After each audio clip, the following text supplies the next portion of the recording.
We're right back to it. It's KJ Carson on WEEI.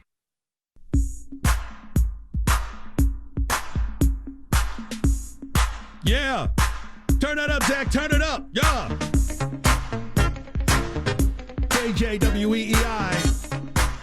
617-779-7937. Text line 37937 for all you Chappelle heads. That's cold-blooded. And look, some people think that by Belichick not getting the Atlanta Falcons job after seemingly being called first, being brought back in second, and being chosen, losing out to Raheem Morris, I think there was just kind of a shock there. So I have to reach out to my mentor, my big brother. He's at our sister station, 92.9 The Game in Atlanta. It's more than an honor for me to have you on here. Sam Crenshaw, thank you so much for joining me here on WEEI. Good Sunday to you, my man. Good Sunday to you, KJ. Man, always great to hear your voice and always proud of everything that you're doing.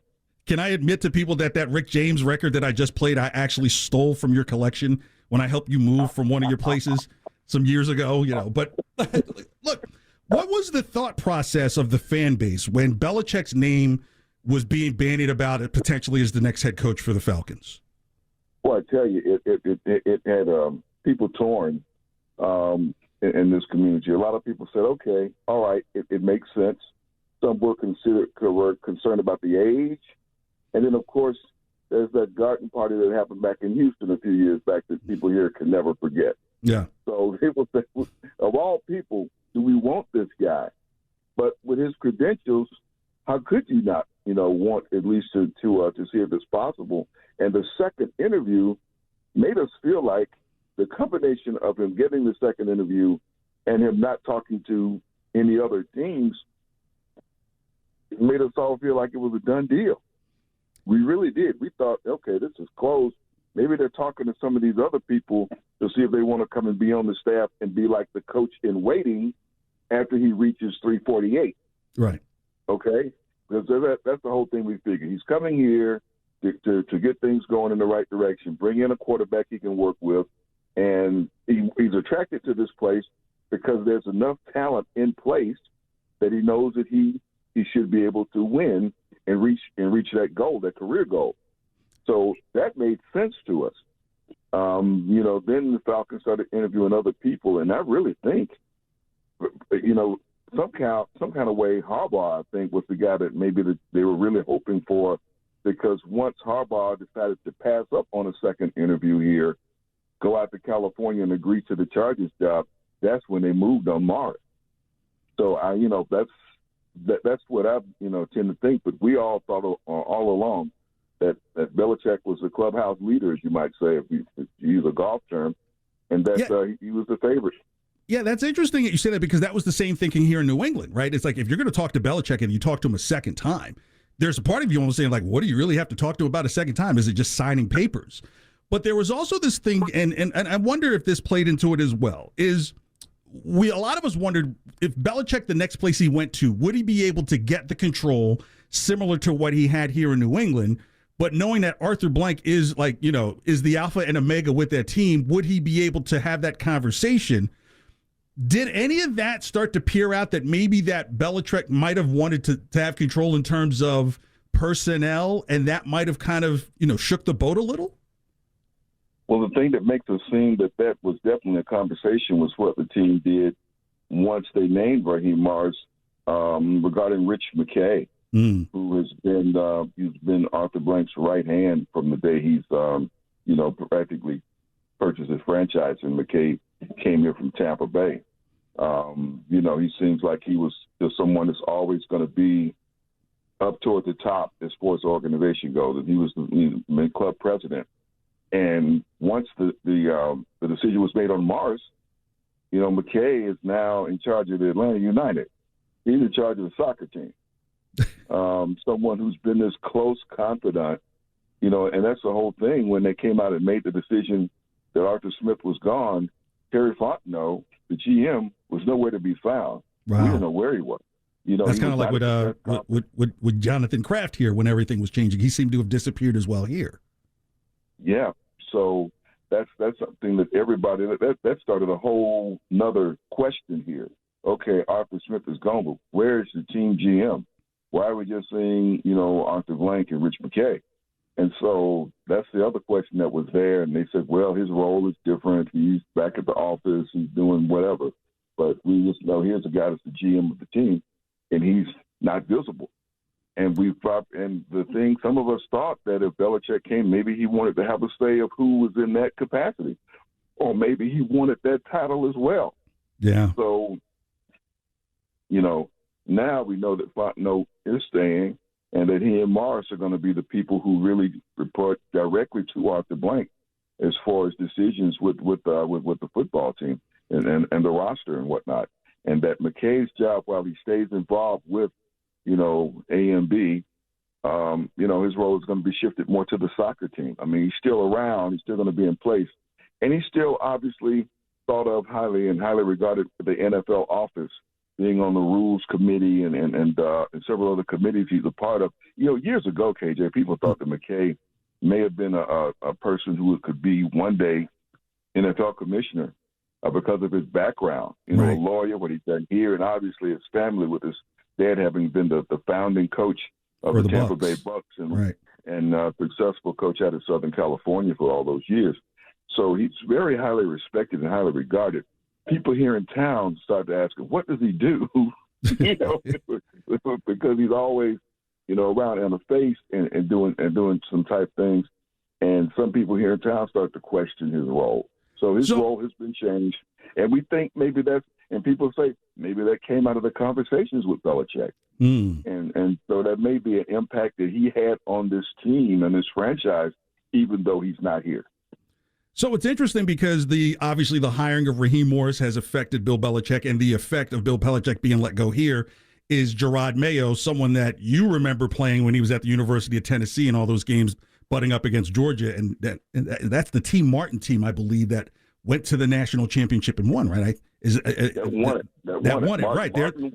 Martin won it. Peyton Manning didn't. Did not. That's right. So Gerard Mayo's on that team that actually won a national championship at Tennessee the years after that Peyton Manning did not do it. And I think it's fascinating because I'll just call it what it is. The hiring of Raheem Morris, which is a bit of a retread, right? Like he's been a head coach, but then you see someone like Antonio Pierce and Gerard Mayo, guys who are getting the nod almost seemingly at the front of the line. Does that seem different to you than what we've seen in the past in terms of coaches like Pierce and Gerard Mayo being the first choice? Even Raheem Morris, I think that's what I don't want to say bothers, but I think that's what baffles some people is how is Raheem Morris more of a better qualified candidate for the job than Bill Belichick? Like, are we seeing changes in the NFL because you've covered the league for years? Well, people talk about this hiring cycle and how you had more African American candidates going in and interview for jobs. Oddly enough, the name that we heard so much over the years, we didn't hear at all was Eric Bieniemy. Right. We ain't heard his name at all. But that tells you the depth of talent that has been established in roles. Coaches who've had a chance to be coordinators and be decision makers and have real impact on successful teams. I think the rest of the league set up and took notice of what happened out of Houston this year. That's right. As a first-year coach comes in with a rookie quarterback, that's usually a recipe for disaster in the league. If we can hit a brand-new coach and a brand-new quarterback fresh out of college, and those guys were hit. And so that's something else I think that helped. And, some people were wondering there with New England. They said, well, aren't they going to interview some other people? Then they have to do anything at all because New England was able to go through a seamless process with it, but nobody else has been able to do that. So that's one thing the Patriots were able to do that none of the other teams in the league were able to do. But for this hiring cycle, it to me was one where you heard about and you saw more. One that surprised me was that Pierce was allowed to interview other places. Wow, How did the Raiders even allow him to interview other places after what he did with that team on an interim basis? So, go ahead. No, I don't know what your thoughts were on that because that really surprised me. Well, here's why I'm not surprised, and this is not an African-American's name that I'm going to put out there, but I think they've kind of set a precedent in the league, and that's Dan Campbell. I think these owners are seeing that if you can get a head coach who's the leader of men, John Harbaugh would follow into that suit as well, that if I know that I can get my 53-man roster to all run through a wall for this one man, I can get results, right? Because this is what they know in the business world, right? Like if I have a structure of people in this corporate America, business, whatever it may be, if everybody believes in that leader, then what can't you get out of them? And I think that's what you're probably going to see with Gerard Mayo. That's why I think that some people think that the Patriots are going to suffer this year. And I would say, there's been suffering the last couple of years. But again, as you mentioned, what DeMeco Ryans did in Houston, nobody saw that coming because the culture you wouldn't even guess that even going into the season. So now I think a lot of teams are saying, I want what DeMeco Ryans is getting. I want what Dan Campbell is getting out of Detroit and really putting a face back on that city. And if we can do that with our immediate franchise, now we'll have different culture centers for players. Because I joke here on the air that, these players are not playing for mama's house anymore. Like mama got that house when they were sophomore in college.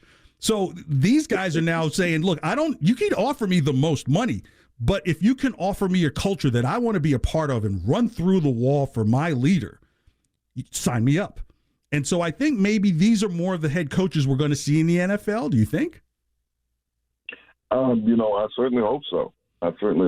And as far as what Mars is going to greet here, he's going to greet a team that has drafted some talent offensively, gathered some players defensively on the defensive side of the ball. Let's see how much of that they can bring back for next season. We hadn't seen the Falcons defense perform the way this one did in a number of years. And we played all the time here on video. yeah, right. So let's try to retain some of that, but also, there's some projects on the offensive side, like Kyle Pitts at tight end. A lot of people thought that maybe, he had been kind of lost, and maybe he's still recovering, from his injury and his surgery, but people certainly felt like he could have played more of a vital role, and maybe the previous coach didn't know how to get the most from him. And also at times, Bijan Robinson, your first-round pick from last season, you make him your top pick, and he shows you what he's capable of doing. Yet there were some times he was MIA, and when the team seemingly needed him.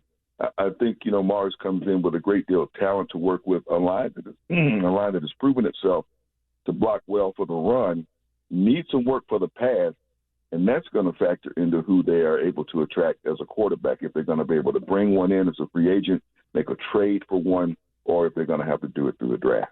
Atlanta sportscaster and my big brother, Sam Crenshaw, also part of our sister station 92.9 The Game in Atlanta. Before I let you go, Sam, let's talk a little Super Bowl. Are you surprised that the Chiefs are the underdogs in this? It kind of doesn't matter, though, does it? I mean, everybody to a man, even the people who said, I like San Francisco, boy, it's hard to go against Mahomes. I ran into Trent Dilfer this week. Okay. We have a franchise in the brand new Pro Volleyball Federation, the Atlanta Vibe, and Trent Dilfer's daughter is on the team. Of course, he's coaching over at UAB now, and intensively, yes. For him to pop over, it's easy for him to pop over and check out her match. And we talked for a while. And while I talked with him, I said, "Look, who do you like in the game?" Of course, he played for the 49ers for a time, and still know some people out there. So he says, I got to go for my old team. He said, but I tell you what, it's hard to bet against Mahomes, man. That's what the guy is able to do. And that's what I'm getting from everybody, even the people who really, really feel the 49ers are the team, and they have in totality, they have the better team, than the Chiefs do this year, especially the Chiefs offense and what they've been able to do, considering some of the faces that are gone that we've seen that were mainstays over the years in these other Super Bowl teams. But they still feel like, it's hard to bet against the guy they got a quarterback up there, because he just finds a way. He just simply finds a way. So there's been this big argument that if Patrick Mahomes wins this Super Bowl, that some believe that he would be the greatest of all time, surpassing Brady. Foolishness, or are they on to something? A little bit foolishness. Oh, I don't say foolishness. I mean, they are on to something possibly. Right. We're going to need to see him do it some more, obviously the number of Super Bowl championships. But because remember, Brady had the cast change some with him too. Yeah. You know, we had some receivers that left and some others, and that was the thing that was the magic of the New England Patriots to me for so many years. They would find people that would just fit, that were just the right fit, you know, and so that's the thing that was, I think, was the magical thing about he and Belichick. If we could still mention them together, it seems like everybody wants to keep them separated. But to me, that was the magic of the Patriots for so many years, and maybe that's something we are seeing in Kansas City. Maybe they are able to plug different pieces in. The big question now is, if the Chiefs do, will they need a new head coach? And that's the other shoe that has yet to drop. Yeah, that is fascinating. There's been some talk here that, like, does Belichick go to Kansas City if Andy Reid retires?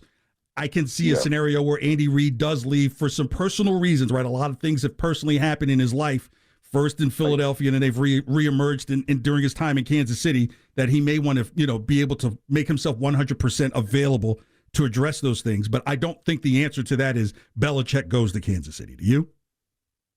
I don't think so. I'm curious. Maybe that's when we hear Bieniemy's name. I think so too. You know, I think that's maybe why so. He literally has gone in the witness protection program this offseason. It's like I don't even remember hearing that the guy was fired. Wearing the scarlet. This guy's wearing a scarlet letter with a team that actually has a scarlet letter. So it's kind of weird with what's going on with Eric Bieniemy. So Sam Crenshaw from our sister station WGC 92.9 The Game in Atlanta. And true story, was I not your very first intern when you were a sportscaster for a CBS affiliate? Yeah, man.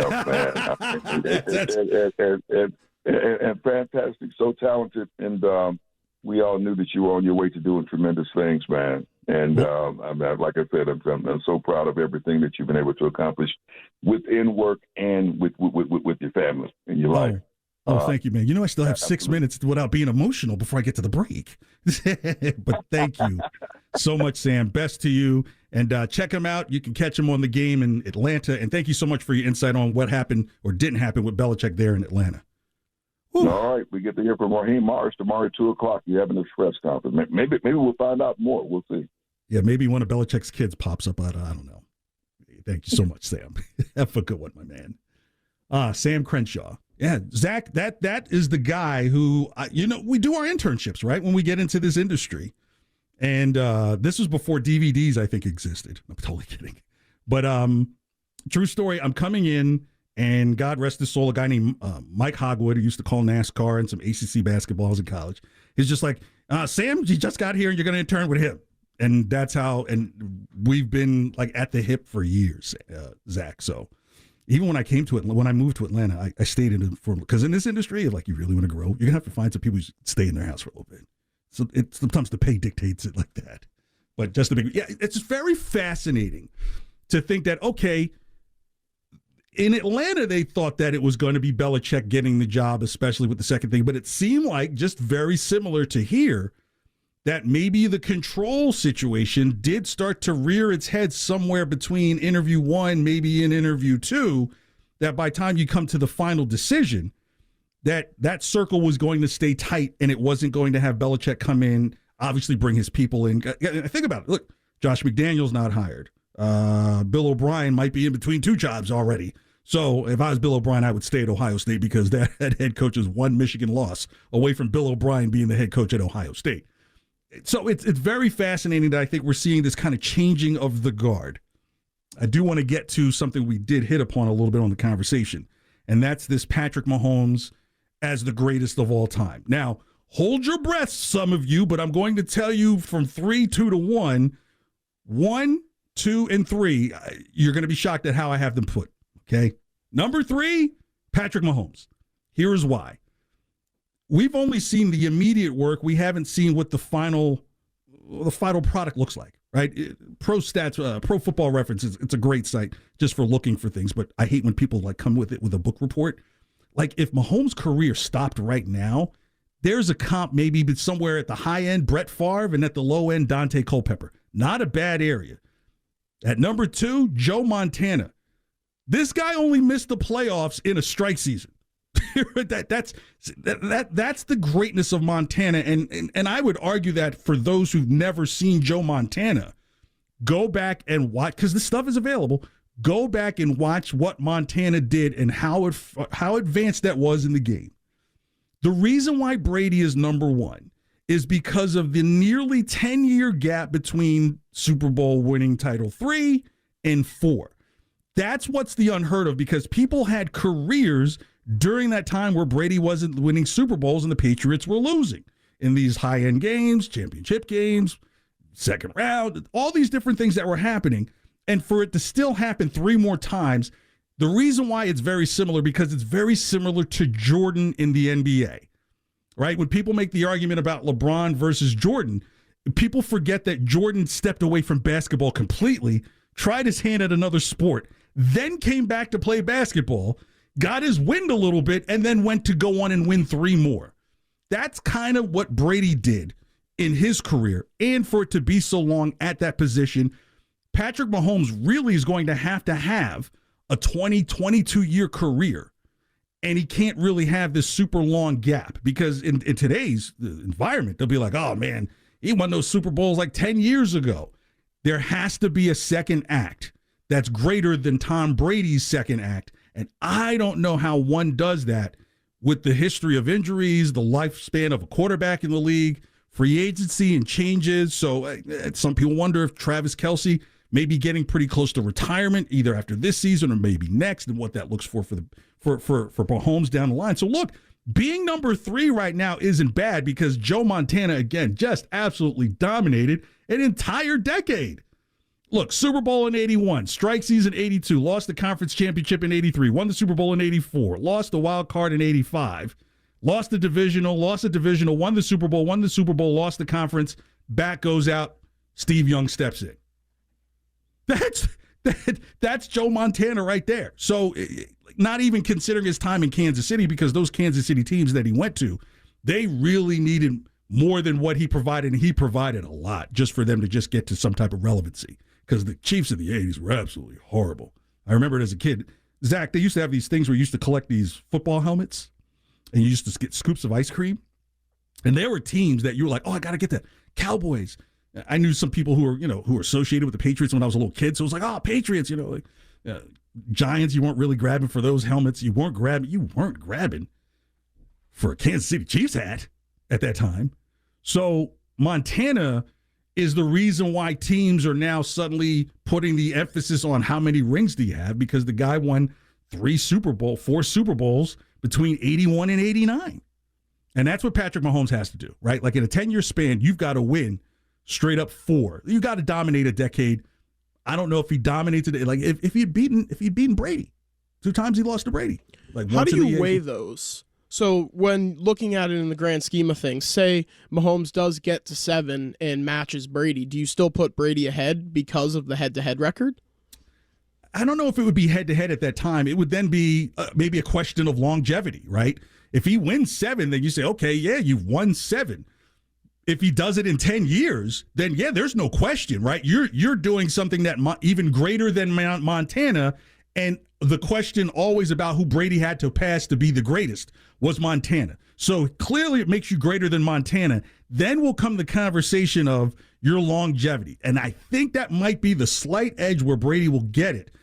If Brady's the one that ends up with the 21-year career and winning a Super Bowl in year 20, right?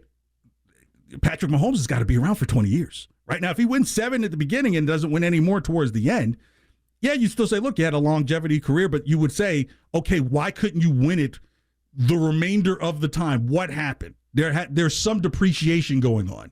Here with Brady, he pretty much rehabbed the house. It's almost like for those in Boston who remember how cheap it used to be able to get a brownstone on Mass Ave when things were really, really bad. And then try and sell it now, like, oh my goodness, like we're going to have to sell family parts as well just to be able to afford for someone to buy it. So that's the thing. Tom Brady had a resurrection inside of his career. I don't know how long this trajectory for Patrick Mahomes will last. All right, we'll do Would You Rather More Likely To next. It's KJ WEEI. Good Sunday to you. 617-779-7937. We'll get to some of your texts next. 37937. Thanks for hanging out.